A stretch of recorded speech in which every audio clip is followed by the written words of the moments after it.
Why do we make ourselves have limitations? What's your limitation? Our brains continue to tell us, whether we believe it or not, what we can and cannot do. Our brains dictate that. Now, what constraints do you think you put on yourself? That's the question. And imagination is the key to growing out of that.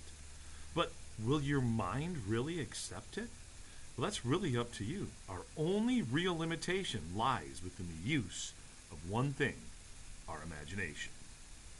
Now, if you look at through history the stories of the obstacles we find, and we find these obstacles huge, and these huge obstacles seem to make our imagination no longer useful. But that's not true.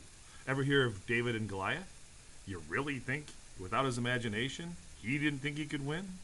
We determine our own limitations. And if we think we're going to get knocked out, if we think we're going to get beat, guess what? You're going to get beat. So said simply, if you think you can't win, you're not going to win. You're not going to do it. Our mind's already determined it.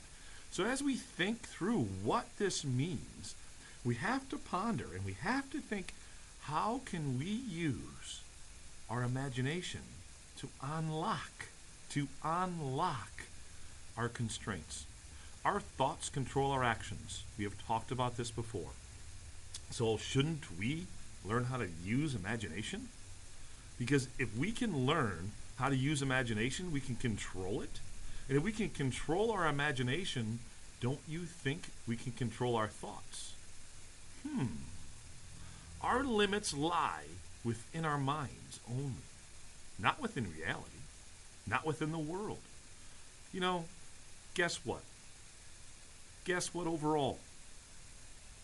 Reality doesn't care what your mind thinks. Let me say that again. Reality does not care what your mind thinks. It doesn't. Isn't that awesome?